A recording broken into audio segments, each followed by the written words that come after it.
Hey, that little intro from Josh Deep Woodbury, who is not here, but I am, and I'm hosting this episode of Where Heartbreak Feels Good podcast. This time around, we're talking about all things the White Lotus season 2. And joining me today to break down everything that went down in the season is Trey Mitchell from, uh, what is it? Introduce yourself. Mile High Cinema, There baby. you go. I always Yeah, confuse it. I always think it's Cinema High Cinema. So that's why I was like, wait. it's okay. I recorded an episode today. It'll be out tomorrow. Doing a movie draft with my friend Jared. We just we each drafted 5 movies that we did. I mean, it's basically very self-explanatory, but yeah, excited to be on. I really had a good time with this season of TV. Uh, like you and I said before, I wasn't a big fan of season 1. It was fine. It was the color grading was whack, but it's a very yellow show. Very But Mexico. season 2, when they when they announced the cast, I was like, oh, intriguing. And then they kind of put it away for a while, and then so excited. Yeah, I've been showing my girlfriend the show season 1 for the first time, and one of the first things she said, it was like, does this take place in Mexico?" And I'm like, "It's supposed to be Hawaii." Yeah, I don't know what. I don't know what they were thinking. I'm glad that they fixed the color grading for season 2. Yeah. But also joining us today from My Cup of Tea and Hyperspace Hype is Carson Terrell. Hello, it's good to be back. So when did I didn't watch the first season live. Did any of us watch the first season weekly? I think I started watching the show once it ended. Yeah, me too. Because I think the first season's only 6 episodes actually. Mm-hmm. Yeah. So it came out pretty quickly, and then I heard about it, and then I think Kelly and I just binged it. Yeah, love season 1. I think I love season 2 even more though, and I can't wait to get into why. This show is hilarious, dark, fucked up, All of just crazy. Every adjective that you could put to it, there's probably a scene for you. And I keep saying I can't look away, no matter how stupid, how dumb some of these characters are, how annoyed I get with some of the characters. Trying to murder me. It's so fun. So I can't wait to talk about why, because oh boy, this season. Before we start talking about it, I just want to tell the people of this podcast how committed to this podcast Carson is. Carson flew all the way to Sicily to get Sicilian Italian pizza. And came back. He just got back from the airport. He's eating the pizza right now, straight from Sicily. Okay, that actually looks good. Yeah, Mia, who is the singer at the hotel, actually made it for him. So it was very. She special. pulled it out of Lucia's purse. There was acid, Viagra, and a pizza in there. Take home Red Baron pizza. Well, let's get into it. I kind of wanted to get your thoughts, going into season 2. I don't know if you guys watch any of the trailers or just jump right in with the excitement of the cast reveal and everything. So, what were you expecting with season 2 going into it, Trey? I think there's so much TV right now that with a trailer for a show that I didn't love the season 1 of, I think I might have seen it because I think I remember seeing the shot of Aubrey Plaza when they recreated that Italian movie scene. I think I remember seeing that in the trailer, just because when I saw that on the episode, I was like, oh, I remember that. But I mean, Tanya in season 1 was kind of annoying to me, and I was like, oh, they're bringing Tanya back. And then I'm like, oh my god, she's the best character probably. But I mean, honestly, anything with Aubrey Plaza has my attention. Black Bear was my favorite movie of 2020. Starting from enjoying her in Parks and Rec to that, if she's in something, I am more inclined to see it. So I didn't have too much excitement, but I think my girlfriend just wanted to watch, and I think that's how we watched it. 'Cause I think we watched the first episode opening night. So yeah. Carson. Yeah, so for me, season 1 was quite the journey, and I really like the ending of season 1 actually. Unlike I'm with some you. co-hosts that aren't here. The triangle of sadness. But that being said, I was very curious because it was like, oh, we got the news that they're going to do more Knives Out, and it makes very much sense that Benoit Blanc is coming back, like he's the staple figure. But I'm like, Tanya for White Lotus so she's gonna be visiting another resort.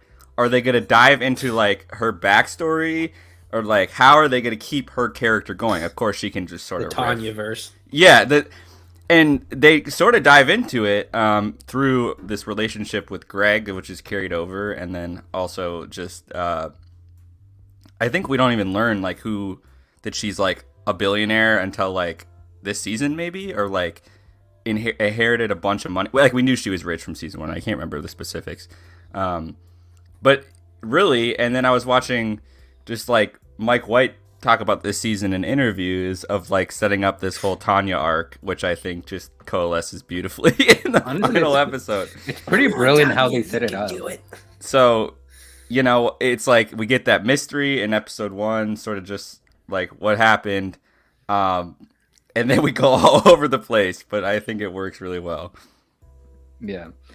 Okay, so again, before like we can talk about whatever you guys you want, and we can start wherever. But again, another question that I wanted to ask you guys, like not just for the White Lotus, but just like this like almost subgenre that's happening of like, you know, movies, TV shows about like rich asshole people. Like, why do you think people are so fascinated by the prospect of seeing life through the eyes of rich people? Like, is it because like we would like people like us, like middle lower class, like we would want something like that, or is it because we're just like fascinated by the prospect of what does everyday life looks like for these individuals? I think it's just fun. I think like if you give me the option to have two characters, one just like a suburban dad with a family of 2, or like an eccentric billionaire in Sicily with her husband and assistant. Like I'm gonna choose the latter, because it's like they're probably gonna have like a more like crazy character. And it's funny that this season came out right when Glass Onion came out, because I feel like they're very like similar. This isn't necessarily a whodunit, even though I guess it kind of is from the first, like the opening scene of season 2. But they both like kind of tackle themes of like, you know, like the rich and eat the rich and that kind of thing. So it's interesting. But I mean, I guess just have like rich people going to the Mediterranean Sea, and that's all you need to make a great show or movie or Mamma Mia. Or no, I think you hit that right, Trey. And another thing I think is really interesting about I think season 1 is very much about like that awkward class divide sort of thing, especially with the masseuse, where, you know, Tanya basically is like, oh yeah, I'm gonna help you out, and I'm gonna do all these things, and we see so many people of that aren't the guests last season get really hurt by these people, or just like, I think I remember tweeting out like, for some people these actions are like a hurricane, and others it's like a drop in the pond, and they just get back on the plane and go home. Here we sort of have the same effect, but I think Mike White is interested in different themes this season. A lot to do with there's a lot of sex this season compared to last season. A lot of toxic masculinity exploration. What my favorite, this is we're doing spoilers, but my favorite shot of the entire season is we get the build up all 7 episodes, and then we get the 3 generations of guys all looking back at the girl in the airport, and I'm like, this is totally like, we see the just build up of all of this like toxic rich people, and he, as much as he's the youngest kid, he's posturing as like a savior the whole time. Oh, I'm not like you, I'm not like you, I'm not like you. And then that happens, and then same with Ethan and Harper's relationship. They sort of become like Cameron and Daphne, and it's so funny to watch this journey happen. As petty as it is, it's like we're watching people just sort of be carved out and corrupted by, you know, like in the first episode, like Aubrey and they despise what they're like. Oh, we can't become like them. We can't, like, no, they're faking it. They're doing all these stuff, and it's so interesting to watch that journey. You either die a good couple, or you live long enough to see yourself become Cameron and Daphne. Yeah, which is like horrible, but. Something Carson said. So that scene at the end when the grandpa, dad, and grandson are at the airport, and they saved the girl, I was like extremely uncomfortable because when I was like 14, I went to Turkey with my grandfather and my dad, and we all flew together. And I was like, ugh, like I've been with my grandfather and dad at an airport, and I hope to God that was not us. So I was like, this is like a little too, but yeah. Well, something like we were talking about, Trey, before we went on air was like how messy season 1 of the White Lotus can be with its themes. Like it tries to tackle so much, and sometimes it isn't very clear. And I think what season 2 like excels at is like that theme of like sex and also like love, because I feel like every character is trying to pursue love. Ethan, Harper, Cameron in his own twisted way, Tanya, everybody basically. And I just wanted to like see like to you guys, like how do you think like that like comes through by the end, especially for like I would say like what's his name, the young kid, Alvin, Albie, yeah, like those characters, like how do you think, where are they in their headspace? I was just gonna bring this up because Albie, I think this is most epitomized by Albie and Lucia, because they both sort of like, for lack of a better term, cross the picket line and believe like, oh, Albie's like, oh, like, you know, she's gonna come visit me in LA and she's gonna do any things, and a simp lord, literally. And then Lucia definitely has moments of like, oh, I genuinely like this dude. Like there's that moment where there's like sitting on the beach, gorgeous shot, gorgeous shot, and they're just kind of hanging out and just enjoying life. And you start to see, and now when we know what happens in the end, you can look back on that scene and start to see her facade breaking down and realizing like, I you know, it's hard. Where do I draw the line? Like it's hard to do what I know my end goal is, because they ultimately set up a long game scam, very smartly, by the way. do you think she liked him though, or do you think she liked being in power? Because I don't think she liked Albie that much. I think she liked the dynamic of this guy who like basically just kind of was a shitty guy who used her for money. Like she was fine with it. Her son not really seeing her that way. I felt like she was in power, like in that situation, which she's not. I think it was a little of both. Any other ways. Yeah. But yeah, it was very interesting. Like, yeah, I think she liked more the idea of like what. Yeah, like being in a couple and escaping it all. Yeah. Then more so than actually trying to like go to LA and do all of this stuff, because at the end of the day, like you can tell that Lucia is like she is who she is. She likes the life that she's living. Also, real like by the way, this season. Yeah, the big winner. They were the final shot. Like at the beginning, I was like, oh, these people, like, you know, you don't see them as the main attraction, I guess. And at the end, that's something that I also really like about that storyline, because at first, like you see like these 3 generations of men, and you're like, oh, this is gonna be like the C or the D plot, and it kind of does become like not the main focus, but it does like become at least more interesting towards the end, especially with the whole relationship between Lucia and Mia and Albie and all of them. But yeah, what else can we talk about? Carson, Trey, is there anything that I thought the main thing that drew me in was Ethan and Harper.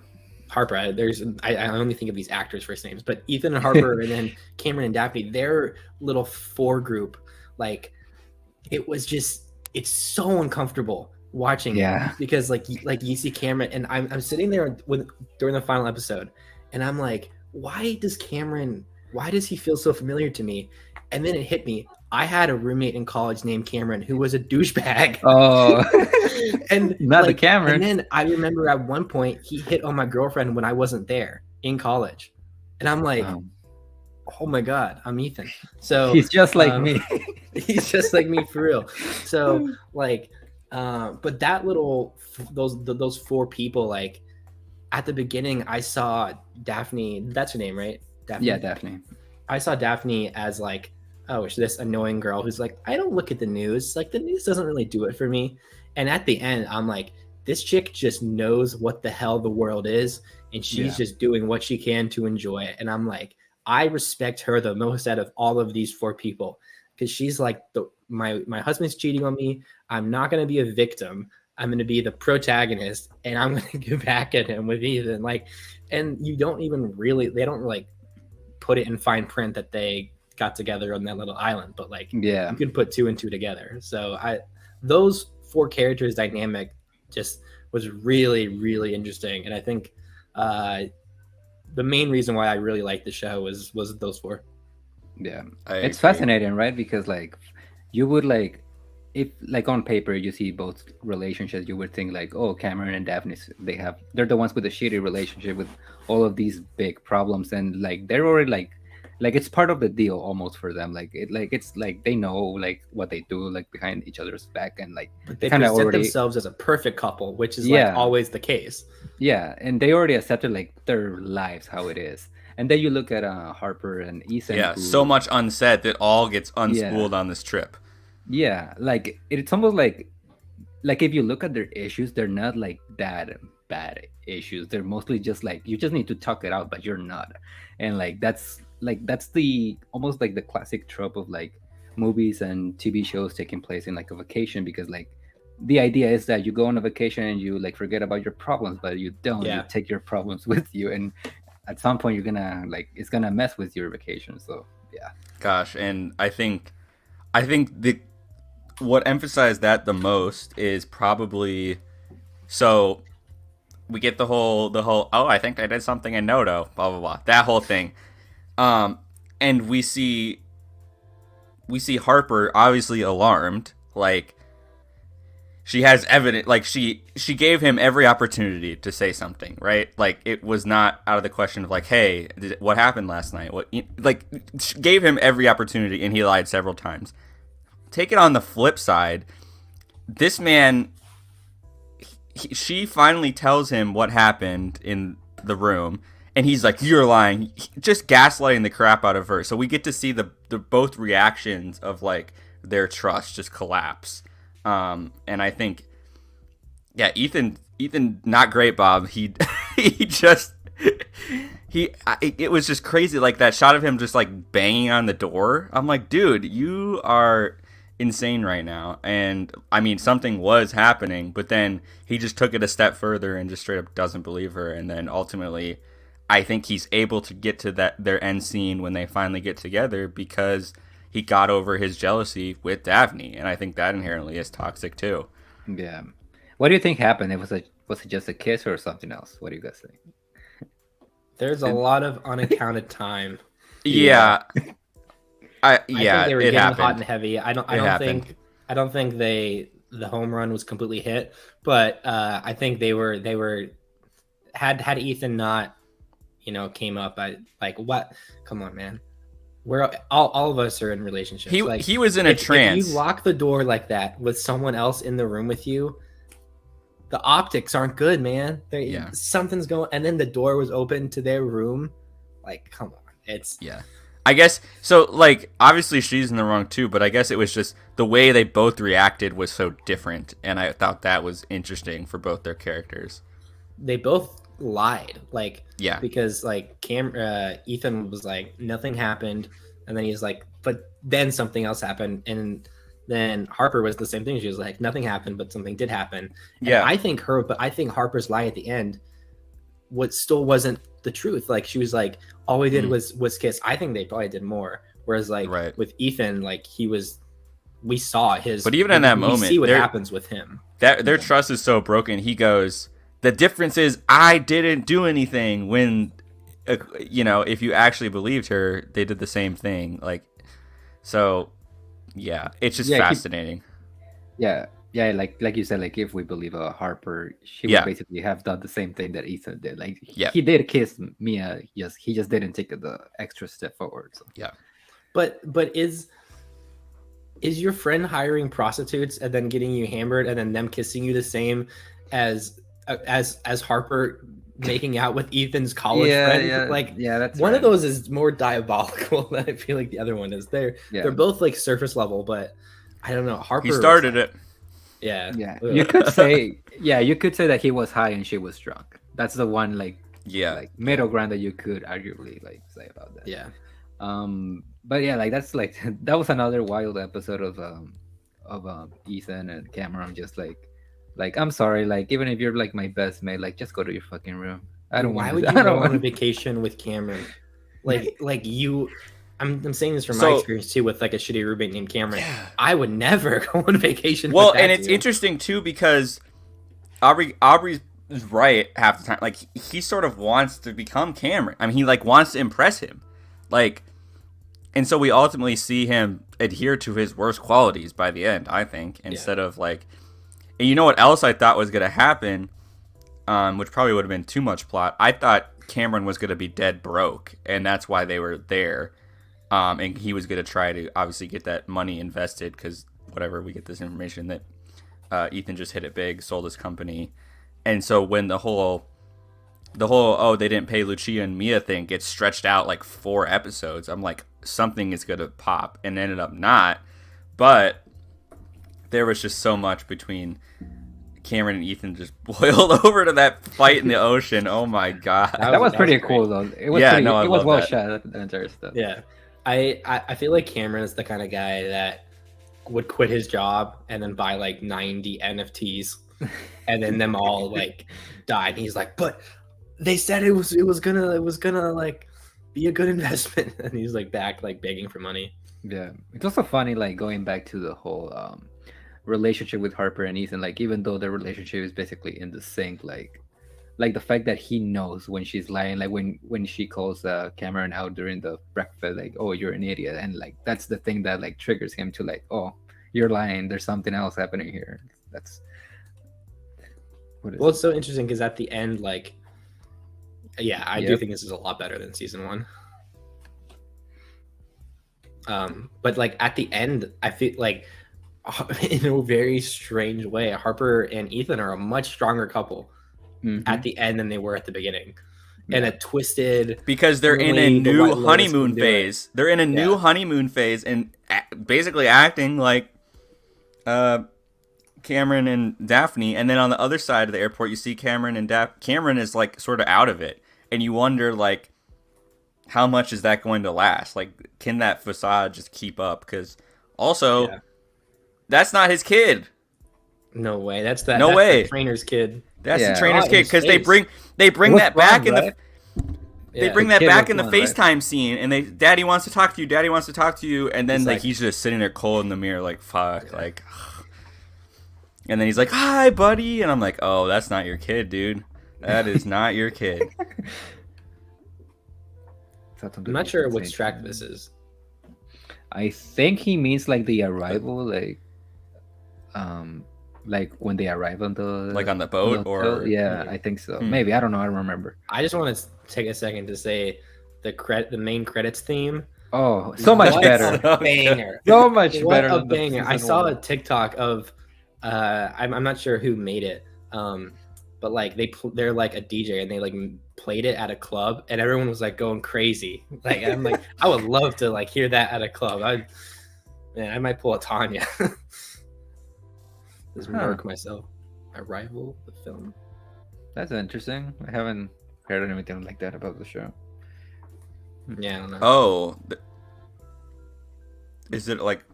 I wonder what Is track. it like a licensed Is it a- song or like Is it a score? Max Richter track, like On the Nature of Daylight, like the iconic song? Because that's actually not an Arrival score. Like that's just Max Richter's. Hmm. But anyway, going back to the whole Harper Ethan stuff, Mhm. I don't remember. So help me like remember this. Is the subplot with Lucia and the money that they owed them like ever resolved, or is it just like kind of like about like? It's resolved. He comes up to the counter, remember, and he winks at her At the end, yeah. At the end. Yeah. It's a very like subtle thing though. Like I don't know if I noticed. I think Jess pointed it out to me. Yeah, because it's not Arrival score. It's just used. Then it's got to be On the Nature of Daylight. I love that song. So, Tyler, you're gonna send me down a rabbit hole. After the show. All right. You guys want to get into the whole Tanya thing?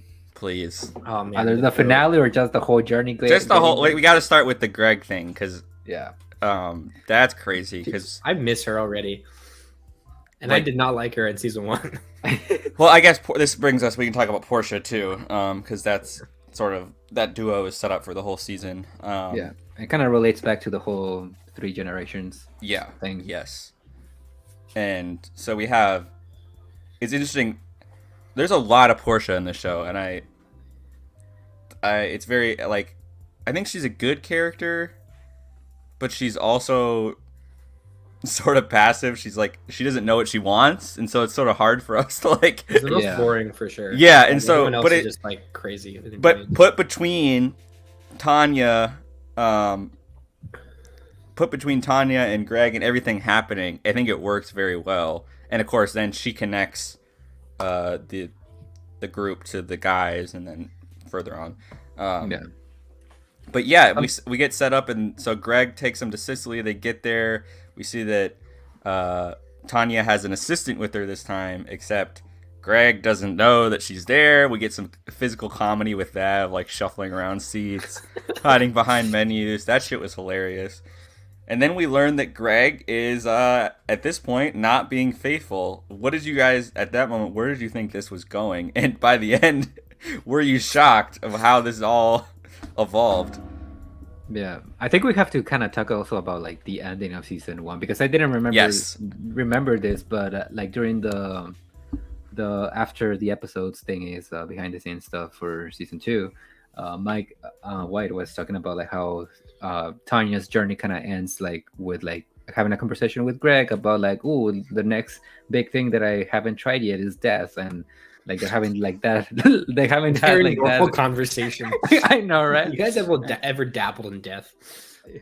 So that's like kind of like the real setup for season 2 and what happens like moving forward. So yeah, but like yeah, like I was like, I think HBO Max posted like a 5-minute clip either today or yesterday. I don't remember when. About like the journey of how like of Tanya's death, of like, but literally every single clip that has to do with Greg, which is like like again, like I'm really excited to go back and rewatch season 2 with that in mind, because it's gonna make like the whole experience of watching those scenes like way more rewarding. Yeah, because in season 1, like Greg is just is dying, like he just like, I have cancer, and you think they're just gonna like, hook up for a few nights, and then if Greg is the connective tissue between all these seasons, that would be pretty funny, because like I would have never guessed. Well, and then in the after the finale, there's a Mike White 5-minute thing. It might be the same thing Edgar's talking about. But he's talking about it, and he's like, will it catch up to Greg? Will we see that down the line? I don't know. So the case itself may come back.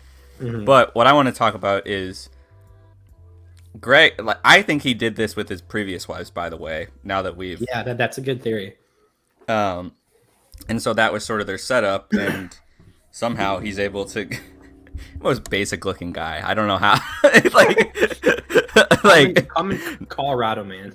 Yeah, no offense to the guy, but he's giving like just like old bald guy, and he somehow.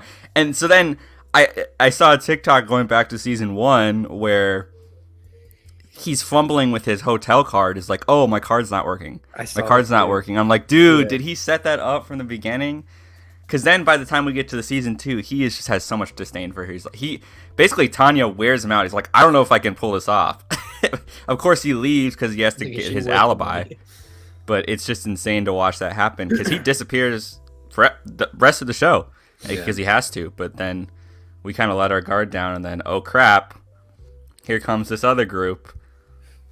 That entire plot, I thought it was gonna go nowhere. I was like, me too. Where are we going with this? I'm like, oh, he'll just come back, like from wherever he said he was going. Yeah, and then like for that entire like thing to be like the big climax of the show, which I don't know about you guys, but it really gave me like these vibes, like with the whole like tension, especially on the boat with the gun and all of that stuff. Like, it's incredible. Because really, I think episode 7 probably has like a lot of the show is just kind of chill. Like, we're going around between episode 7 is sort of has just all this built up tension that it didn't come out of nowhere because they've been building it all season. But I was like, oh crap, when she goes into the bedroom, I guess, I'm like, I am on the edge of my seat. I didn't know what's gonna happen, and I think it made me like not respect Tanya because she's just crazy, but also just like appreciate her more as a character. Like I guess I realized that she had at least a little more self-awareness between,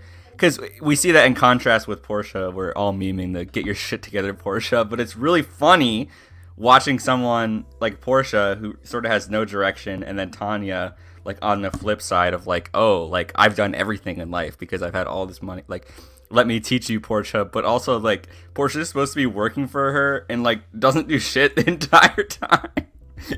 So that's funny because I've seen so many tweets of like, man, Portia has the best job and she complains about it all the time. But it's just crazy to watch Tanya go through all that. And Jennifer Coolidge, man, she is just some of these line deliveries, guys. Like, what was your favorite line? Like, the first one was, "These gays, they're trying to kill me." That was so good. But or the physical comedy where she's like running around the boat and like drops her Yeah. phone, dude. That was so funny. I think my other favorite is when she's on the phone with Portia and she's like, he kind of fucks his uncle. Like he fucks his uncle. Like I can't even do it. Just the way the line delivery was so. In funny. Portia's delivery to the guy, gosh, I can't remember, British guy. So you fuck your uncle. So, yeah. That's also just great, and you started seeing Jack, her be I like mini Portia or mini Tanya in that moment. I'm like, it's kind of funny. Yeah. That's interesting though, because like I like now that the show is over and I've been going back to watching those like after the episode stuff. I think the very first one that they did was with Haley, Lou, and Jennifer, and they're like talking something that I don't know. I guess it didn't come across my mind at the beginning, but now that I've seen the show, like I guess it makes sense. Like the whole comparison of like Portia really does come across sometimes as a mini Tanya, like Tanya in the making. Like she is like what you would imagine Tanya was like very like, I don't want to say irresponsible, but like she has a very particular way of seeing life. Yeah, it like passes off as like naive, but it's not naive. It's just like, I don't know if it's like a weird kind of angst or like just general dissatisfaction with things. Yeah, which goes back to the what's the nephew's name? I forgot. Albie. Or no. no, the other Jack. guy. Okay, Jack, yeah. yeah, like that entire conversation about like, oh, you're The not nephew. the nephew. House of the Like Dragon. House of the Dragon vibes, HBO baby. But like that entire conversation of them, like I think it's by the beach of them, like having like this conversation about like being satisfied in life, and even though you don't really want to agree with the guy because I mean he's a prick, he is kind of right about that entire scenario where Portia is saying like, "Ooh, why would I want to have a kid? Why would I want to bring a kid into this like fucked up world?" And then when he's talking about like, well, people have had like kids on worse like time in history, so if anything, right now living in this time, it's kind of like cool. With I mean, if you look at it like that, like he is kind of right. So Yeah. you kind of have to like put yourself in that like in those shoes and like see stuff from another perspective. He was Which, again, scary he- by the end. Yeah, Like, he's the very scene scary. in the car when I hear the door locks, I'm like, shit, man. And I don't know what his motive was. Like, do you think his motive was just to get her away from Portia? Or sorry, Tanya? to get her away from Tanya. I think from what I understood is that his quote unquote job was get her away from the whole thing, and then they would deal with her later. If not, let her free, let her go. That's what I understood. But also, like, you can tell that this guy is like a product of. I don't know if he was raised by these people or not, or I think he's just a sugar baby. Like, I think he's Yeah. honestly like someone who was like in gambling debt, or maybe was like a prostitute or something. And then they were just like, "We'll pay you." Like, although I don't know if they have money, so it's weird. Yeah. So you don't think he's like they're related then? No, I think he was just some guy. Like, because their accents are so different. Like, he is like an Essex accent. So I think they're from completely different areas. He's just someone who they just came about for some way. I don't know, because like I mean, from his relationship with Portia, I don't think he's gay. I mean, he could be bisexual, but yeah, he seems like someone who's just taken this opportunity by these people who either they're rich or they're not, or they're poor. I don't know. I'm not sure, because when he's drunk, he says they have no money, but they're treating him in some way like they're giving him some life. And, you know, he tells Portia at the end, he's like, you know, I just live every day like how it is. You don't know if you'll be here tomorrow, like that kind of thing. So I think he's just someone who's like just kind of trying to take whatever good opportunities come to him. But yeah, it's clear that some bad stuff he was involved in, because he's like telling Portia, he's like, you don't know bad, like you think you know bad, you don't know. So yeah, but he was, I don't know, he was squirmy. He made me uncomfortable. Yeah, like you really do feel like that tension, like in that scene with the car. But also, like you could argue that the first major red flag, if you're not really paying attention or if you're not suspicious by that point, is them running away from the restaurant and not paying. Like that was like, why are you doing this, dude? Like allegedly like your uncle a $5 tip. Yeah, like allegedly your uncle has all of this money and you're just doing this for fun or what? Yeah, right. that was. But like, then he has like a darker backstory, which Yeah. I found interesting, because we also get that conversation between them, where Portia sort of opens up to him as like, "Do you have goals? Like, what are your goals?" And he's like, "What? What do you mean? Like, I'm like basically just like, I'm chilling. Basically YOLO. I'm chilling." And Portia is just like, sort of befuddled by that, but then we sort of learn in his drunken slumber later that I guess he was in a really, really bad place, and I don't know if he's now sort of beholden to the uncle to like do stuff and like work for him. It's sort of implied. I don't know what, but we figure out by the end that this uncle guy is much more powerful and corrupting than we know of. Yeah, Tom Hollander was so good in this show. Oh my god, good. Oh, another one of my favorite line deliveries is obviously when Tanya first comes down to the beach club, and they have to like get to know her and obviously act like they care and stuff, and he's like, "Tell me what happened," and she says, "Well, I was born in San Francisco." Oh, from the very beginning. Cuts it 3 hours later. That entire scene with them in the theater watching the play or whatever. Yes. Oh my god, when she waves to the she's not supposed to be the whatever. Yeah. I don't think that was supposed to be the queen, right? It was just no. I honestly think it was just another like person, and they just kind of played it up, and she's just like, it's so funny, and it's hilarious because she doesn't do it once; she does it like 3 or 4 times. Going back to the whole Portia and all these stuff, I'm just very glad that they came up with this subplot of the Italian like mafia and then the Italian hookers, because if we would have just followed those two, which they're interesting when they're like in their separate ways, but together they're extremely freaking boring. Like they would make the most boring couple. which is why I think that Mike does that by the end, of sort of implies it, that they like, because given everything, the craziness happening in the show, like they would just be the most basic ass normal couple. But honestly, that's the most normal thing to ever happen to any of these people. So that's interesting. That I was kind of shocked that they had that scene at the end where she sort of asked for her number. And I can't. What is he says? Oh, she scammed me, and then It's like I got played. Yeah. I don't remember what she said. She says like, "Oh, he's a raging sociopath" or something. Oh, is it a cupcake? Cupcake alert. Is it Wait, is that my Italian cupcake? No, I'm giving you the rest. Oh, thanks. What did Kelly think of White Lotus season 2? Kelly, what did you think? Was White Lotus season 2 better than season 1? Yes. Who was your favorite character and why? Obviously Portia with Tanya. But she was also in season 1, so. But. Okay, very good commentary. No, but speaking of Kelly's reaction to the show, we were both kind of like, because we got to get into it. Like, sort of stunned by the death.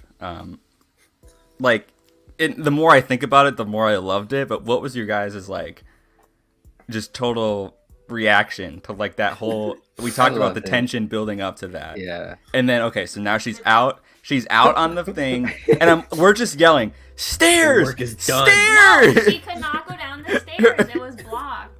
By what?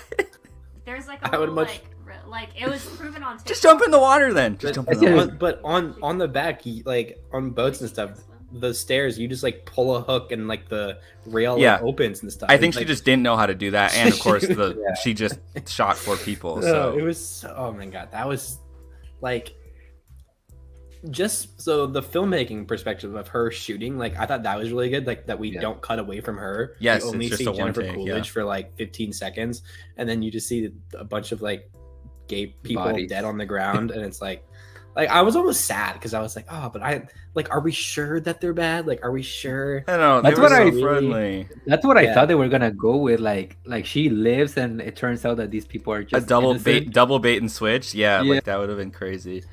Yeah, she was trying to get something from them the whole time. That'd be funny. But then like at the end of Mike White kind of says that he's like, these people were gonna kill her, and but yeah, just her falling off the. She's like, you can do it, Tanya. Does she hit her? Does she hit her the back of her head or what? I don't think we see her hit anything. They just added the sound in, but like you hear a thud Right in the and temple. There were just so many things that she could have done, and it was so funny because like you could have jumped off the side of the boat and swam. Like there were so many options. Just I don't know. We'll wait till morning. Well, and I think she was obviously like freaking out too because the captain guy was still so out much there. adrenaline and stuff. Yeah.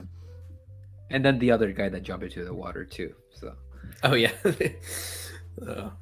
Yeah, that was her death was just, it was so funny, and it's like Mike White said, it was such an on character. Like she's going out on her own terms, but it's not, she wasn't really successful in what she's doing, and it's just very Tanya. And yeah, Jennifer Coolidge is just so good because like I didn't love her in season 1. I thought her character was fairly annoying. Yeah. Because I didn't get the joke yet. Like I feel like she was way funnier in this season, and I really love, like, yeah, like you guys were saying, her like running around the boat. She's like 1 minute, and she's just like going up, going down. Yeah. I think also what makes so good. Yeah, I think also what makes her character funnier in the season 2 is because you actually have characters who know her and are around her and are reacting to her actions, and you don't have that in season 1. Yeah, she was like thrown into the. She was a lonely bird in season 1, just going around like, oh, that would be lovely. Like I will say though, the stuff in the boat when she's trying to throw her mother's ashes in season 1, that's hilarious. That's pretty funny. Oh, that was peak. Yeah. All right, who gets the douchebag award out of all 2 seasons? Because I've been seeing some like, oh, what's his face from season 1 was so much less douchier than Cameron was. Cameron has to get it. Yeah, I still think the guy from season 1 was a total douche. The guy with Shane Patton, Jennifer Alexandra Daddario. Mm-hmm. Him. They're like, because people are saying, I saw this TikTok of like, oh, he just wanted his room. But also, he was so entitled the whole time and just completely. I think what gives him the award for me of the douchebag of the White Lotus is the whole like idea that it's very clear that he married Alexandra Daddario's character not out of love but because she's hot.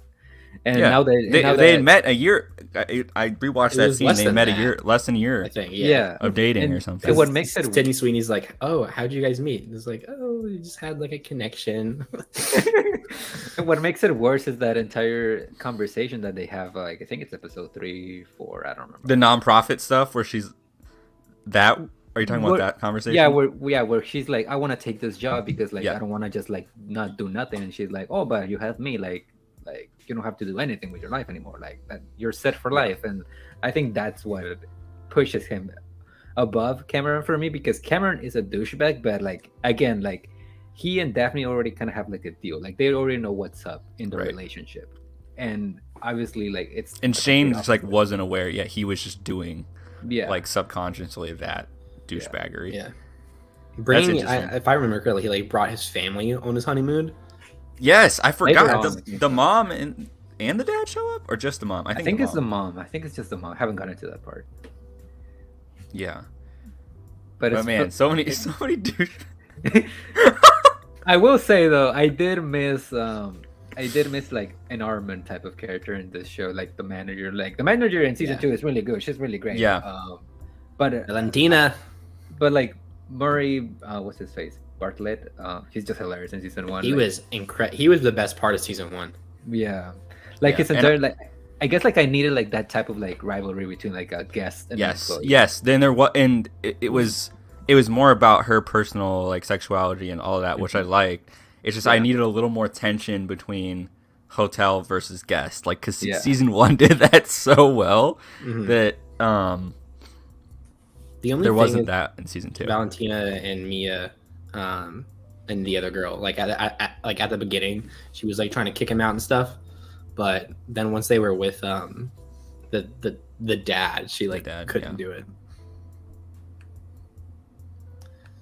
I'm just still reeling over the fact that he asked his dad for 50 grand. 50 grand. Yeah. Here's And- a question from Theron. Do you worry? White Lotus MCU. It's so barely like all we had was Jennifer Coolidge. Yeah. in this And I season. think And Greg, I guess. And I think Well, yeah, the 2 next seasons, year. like we've been talking about this whole time, have been pretty different in what they're interested in. And from that interview with Mike White, if you stay through the end of the finale, he says season 3 is going to be about religion, actually. Spiritual. Eastern religion. That's a bit Eastern scary. religion? I don't know if I want him tackling that. And I go wrong. don't know how that's going to go, and I'm sure it's going Yeah. to be very crazy, whatever. And I think someone said there was maybe an Easter egg at that final dinner of where technically the next resort was going to be. Where do you guys want it to be? Like, what is your ideal location for a season 3 of White Lotus? Ooh. And I don't and bonus points if you have any people you would cast. That would be a really fun episode of this Yeah. podcast is Yeah. to like make a whole PowerPoint presentation and like Yeah, go through it's like like a whole casting for season 3. Yeah, and whoever doesn't get in, send them to Knives Out 3. Yeah, yeah, no. yeah. Who did I think of today? There was somebody I was like, oh my god. But I think we have to go to Australia at some point. I think it'd be really fun. Why Australia? It's down under. I don't know. Spiders and shit. Yeah, no, like I don't know. I think it'd be just an interesting like touristy sort of, because a lot of these places we've just been at the resort for the most Yeah. part. And I think Australia, you could do like the more like touristy like Yeah. trips, like it just like more interacting with the public and more absurdity maybe. Mhm. Something Like that in I would Sydney, like I don't to, yeah, something that I would like to see, since both season 1 and 2 have like a tropical sense to them, like Mm. the hotels are by the beach and all that stuff. Maybe have like a hotel like in the middle of a city and see what happens. Mm. Like I don't know, maybe I mean I don't know London, but like something like that. I would love Like, Tokyo. White Lotus Tokyo would be incredible. Yeah. For me, I am obsessed now with the idea of a ski lodge, maybe in like Holy Switzerland. shit! Yes, That is yes. like I like almost like House of Gucci, like that first like picture of like them like in the snow. I know exactly. The White Lotus, Norway. Yeah. Oh And my then God. you know you get like Noah Olsen in there, and like he's involved, and that's a reference. But you know, I think I would really like because when you're like at a ski lodge and it's cold, like everything's inside, so it's like I don't know, pretty contained, and I think it could be cool to see that. And yeah, so I'm all in for like a ski lodge kind of thing. Yeah. Moving to the casting portion of that question. Trey, do you have anybody in mind? Man, Because I mean, the classic one that everybody always throws out there, either for Knives Out or just like a murder mystery, is like Carrie Mary Tran, which would be great. But can I say Lupita Nyong'o? go for it. That'd be awesome. She'd be I mean, great. Henry Cavill's out of a job now. And Okay, Henry Cavill. Lupita Nyong'o, Sal Volcano, Steve-O, Kelly Marie Tran. Throw Nathan Fielder. See what happens. Oh, yeah. I think Michelle Yeoh would be incredible. Michelle Yeoh, yeah. And give me shit, what's his name? Top Gun Maverick.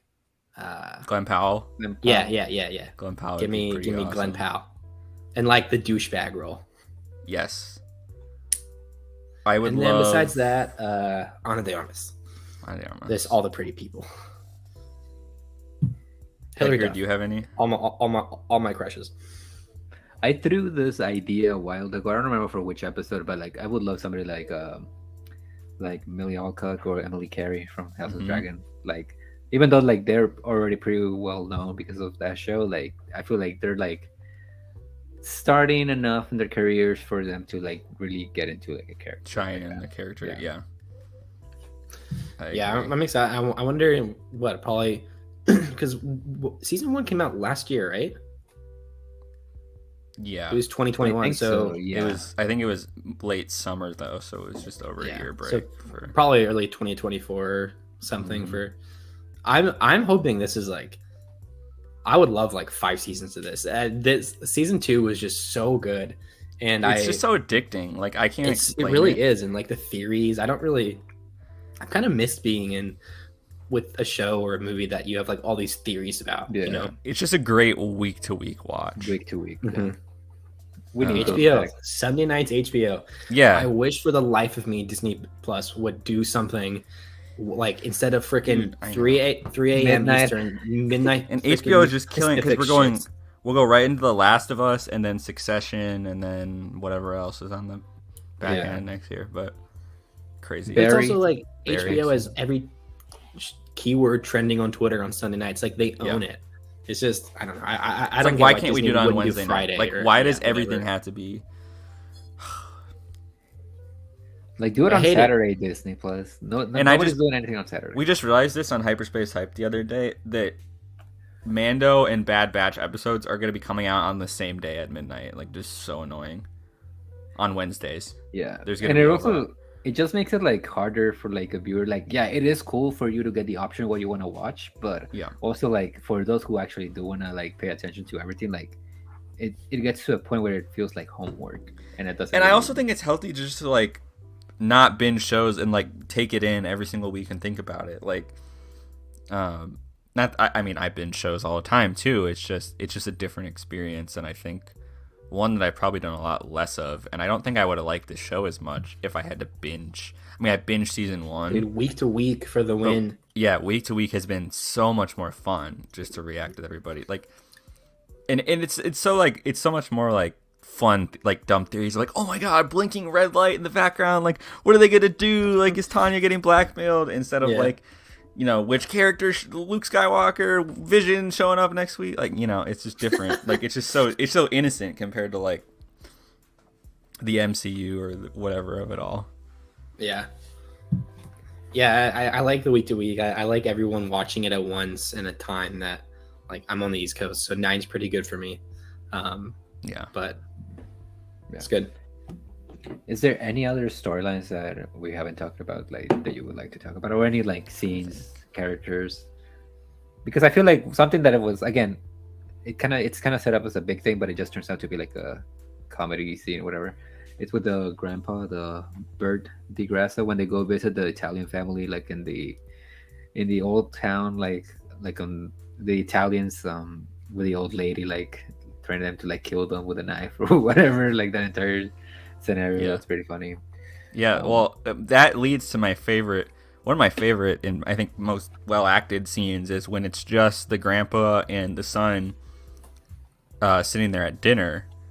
I think he starts crying. He's like, I can't, God, he says something about like, you know, no welcome home for me, or like something like he sort of just has one of those like moments where he realizes where he's at the end of his life, and like the thing that he thought mattered to like that was going to give him like that last optimism for like the end of his life was that meeting the family, and that it doesn't happen. But I was so like taken out of the show in a good way of like, oh crap, like he's he's a silly goofy guy, also sexist, I would love also vacation with him. He's so funny. But at the same time, terrible he and funny. he was going through it there for a moment, and then they start fighting, I think, about like, Dad, like you weren't sneaky at all, like you failed Mom, like I became you because of you, yeah. And I think that is like the biggest distilled moment of this whole season for the themes, for the characters, for everything. And so I think I'm glad you brought up the visiting the family thing, because I think it led to one of the best scenes of the season for me. Yeah, I was really interested to see if Lucia was part of was their relative. Oh my god, that would be so messy. I honestly So thought that messy. was what's going to happen. I was like, House of the Dragon, White Lotus.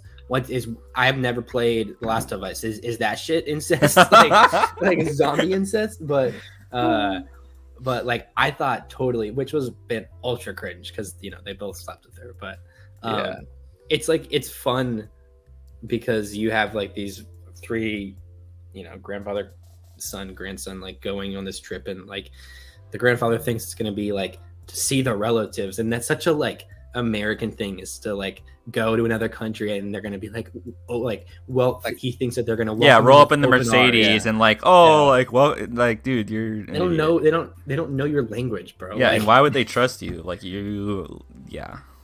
That was crazy. But I guess the only other thing would be, did you all see Lucia scamming Albie? Like, was that obvious, or at the end when you saw that the guy who was like supposedly her pimp worked at the hotel, were you happy for her? They were friends, yeah. Like sad, like angry. What do you think? I was satisfied. I think I was satisfied. Like I knew, some part of me knew that, like, because that ultimately it helps her in the end. Like she's just living her life, and yeah, like Albie says, like they don't need it. And it's sort of a different reaction compared to season 1, right? Where we get the whole heist element, and that fails, and gets pinned down, and then so that was a failure in season 1, but now we see them sort of succeed in season 2. So I'm glad it like kind of switched it up, and showed that scenario.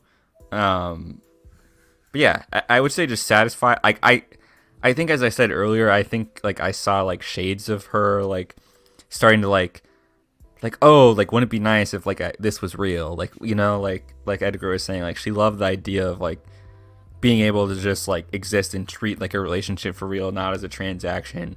So yeah, I thought it was really well done, and I really liked where her character ended up. But yeah, $50,000 is crazy. I keep going back to that. They did go for the 50, right? It wasn't like the 10, like the no, there was a 50. 50. Yeah. I was happy for her because, like, yeah, I think Albie knew it too, and it like deep down he knew he was getting scammed. He was just like, he's one of those guys that like puts on his Tinder bio like, I'm a nice guy, like that kind of shit, and it's just like. He thinks that he's owed something because of that attitude. Totally. Yeah, he thinks that he sees his dad and his grandfather as doing the wrong thing. He's like, I'm doing the right thing. Women need my help. Like I'm helping them. It's like women don't need anything. They're fine without you, like with your little savior complex, like with your little injured birdie thing. Kelly from the start, she's like, anyone that says wounded bird to me, I'm walking the hell out at that moment. Like it's bad, but yeah, you see it when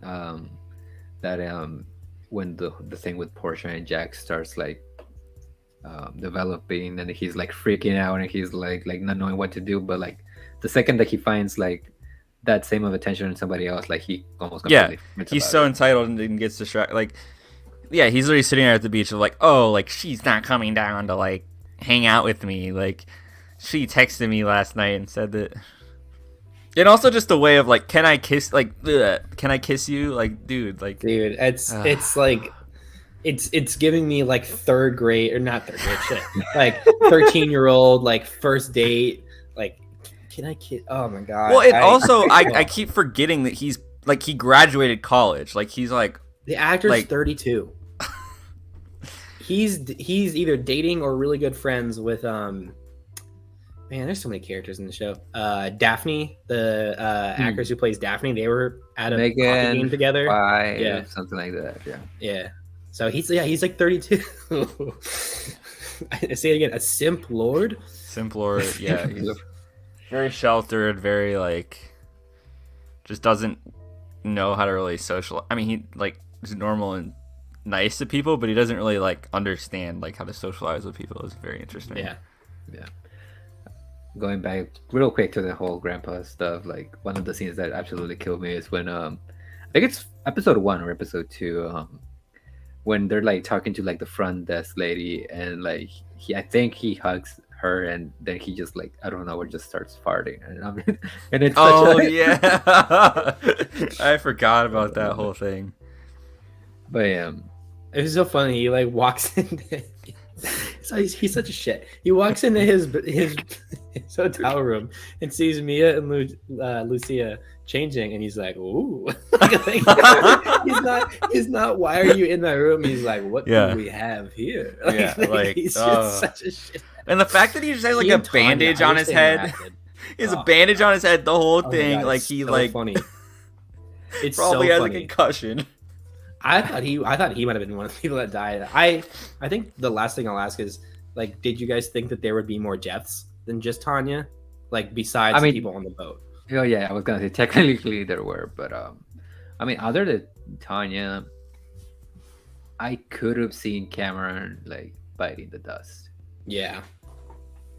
Yeah, I thought Ethan might have just went Joker and like did some crazy shit. Like I heard Heath Ledger's Joker theme going like, it's like the steady note that's increasing while he's like walking down to the fucking beach club, grabs a drink off the. Oh my god.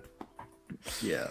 No, I don't really know if I thought anyone else was gonna die, but Jack maybe. I thought a lot more characters changed more than I anticipated. And mostly in a bad way, but like an interesting way. Yeah, that's interesting too, because season 1, one of the few characters that only gets like change, like actual change, is the little kid of the family that stays behind in Hawaii, and everybody else kind of stays the same.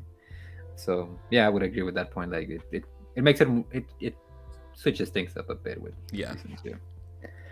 But if that's it, guys, I don't want to keep you guys here for 3 hours like we usually go in these fucking streams. So let's go Carson. Beat by beat. Carson, any last thoughts? Yeah, I just again really enjoyed this season. Just a fun weekly watch. Really well made. The music, the editing, the cinematography is really great. I just think it's hilarious that they just basically just rented out this hotel for like months and just filmed an entire show there. It's just a dream. Like, oh, go hang out with Aubrey Plaza in Sicily for whatever. But anyways, man. I think the performances in season 2 were really well done. Like Trey said, the Daphne's actress, that last scene with Ethan really surprised me in terms of her range and her overall outlook on this season. I really ended up liking her character. And then just the comedy, man. Jennifer Coolidge, I'm gonna miss her in season 3, but I'm just as excited for this show to come back, because God knows they'll get another ensemble just as crazy as they did this time, and it will be in another country. Like, what more do you want? Globetrotting craziness. So yeah, you guys can find me on Twitter at @thefilmcarson. We'll probably be doing a My Cup of Tea episode this weekend, but what really matters is I'm seeing Avatar tomorrow, The Way of Water. So I cannot wait for that, and I can't wait to talk about it and see it over and over again. But thanks for having me, Sir Edgar. No worries. Trey, where can people find you, and final thoughts? Yeah, final thoughts. I loved this season. I'm sad that I don't have it on Sunday nights anymore. I enjoy that Sunday night experience.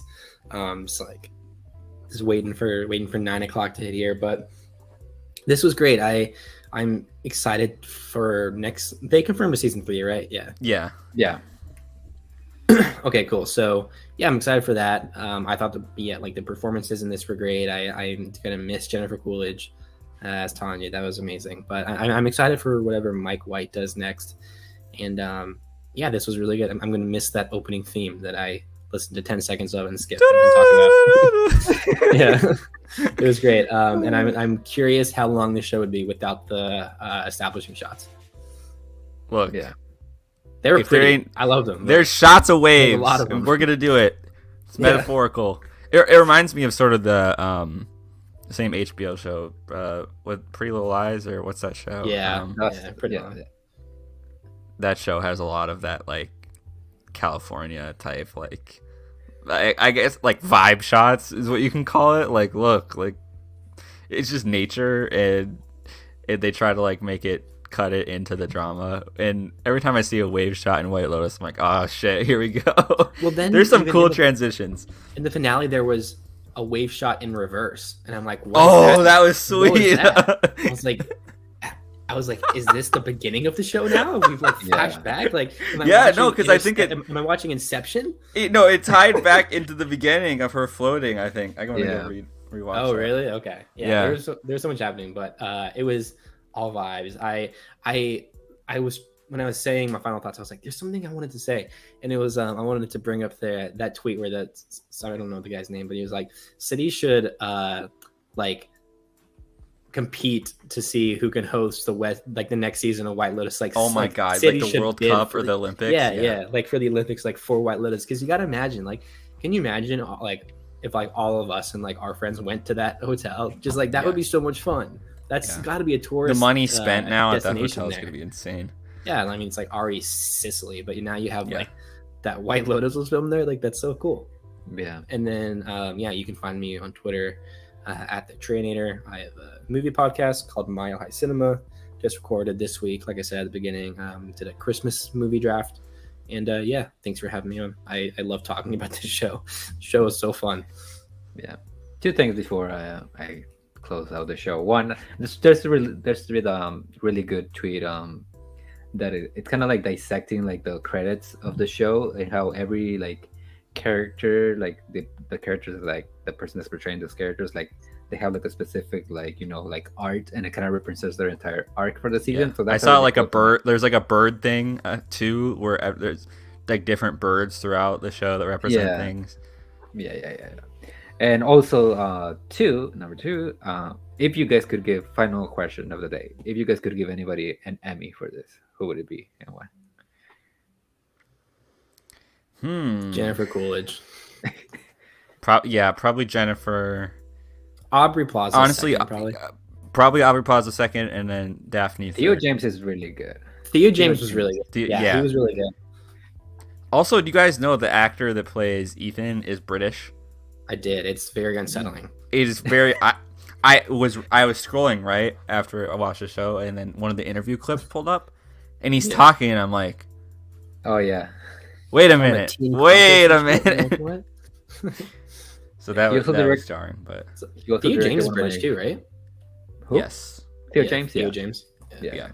Yeah, he's like I mean his stock like if you think of like whose stock is the highest after this show, Mhm. I think probably his. Like I think his raised a lot. Daphne's too. She was really good, but I think like everyone else was already like Yeah, pretty same semi. level.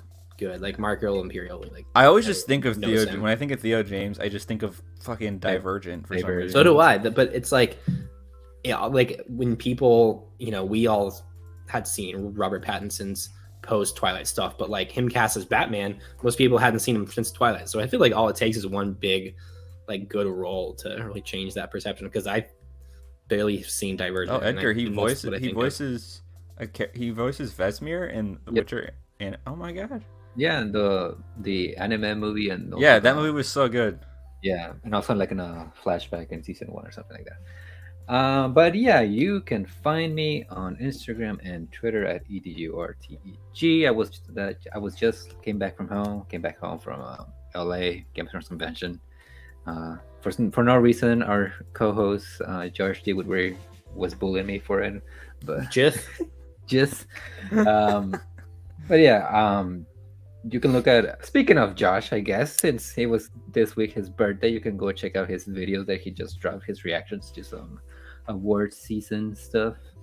And that shit popped up on my YouTube homepage, and I had a jump scare. I was like, Josh is on my TV. He's like sitting back in his chair, just reacting to awards. Yeah. I love that clip. Edgar has all the clips now. It's just I have all the good clips yeah that only us can see. Out of context clips, but yeah, also you can find some of my work at Loud and Clear Reviews. I'm actually writing like a season 2 recap of the White Lotus, which was actually really helpful for this episode, because I was like, okay, let me do some research to remind myself of what happens early on. So that was very helpful for me. Also next week, I guess we're doing a Christmas episode, top 10 Christmas movies, which another like, Josh machination that you have to go on with. He wants which to be I'm like just me. like, yeah, very confused about, because I don't think I've seen 10 Christmas movies that I actually But like. Die Hard, Edgar. For mine, I did, each person did 4 Christmas movies, and then one movie that like Christmas is involved in it, but it's not like a Christmas movie. So I picked Little Women for that one. Spoiler. See, and it's hard too, because I have the Christmas movies, and then I have like so many movies that I associate with Christmas time, like the sequel just because trilogy. yeah, I mean, just because like I like have memories of watching them during that time, or learning about them during that time, or like the cultural Spider-Verse moment. too. For Yeah, me. like the cultural moment. I mean, even like Aquaman, I'm like, oh, Christmas movie. You know what I mean? Like, Bumblebee, another one. banger. But yeah, you can find the podcast at WHFG Podcast, Instagram, Twitter, Hive, if that thing is still up. I don't know if it is. You have a letter. You guys should have a group letterbox. I know. That'd be funny. And yeah, I mean, I think we're gonna also do Krampus audio commentary. I might do an Avatar review this weekend. So yeah, stay tuned As you for should. all of that. Yeah, James Cameron. Please review the AMC drink too. I probably will. With Honestly. glitter in it, right? It looks like an ocean, man. Come on. Yeah, it's weird because some AMCs do sell like alcohol and others don't, and there's like McGovern's Bar. yeah, So McGovern's. cool. I love that it's called. But yeah, that's it for us. We'll see you in a couple years when season 3 drops. Then Rip Tanya. Fallen Soldier. Rip Tanya. She fell, but she fell on her own terms. So Yeah. Oh, we brought the Vespa scene. The Vespa scene is so good. Peppa Pig. oh yeah, such a diva. We'll leave you with that thought. The Vespa riding around with Greg and comically. The fly. And because I'm obligated to do it, I'm gonna do it. So just remember that we make podcasts better. So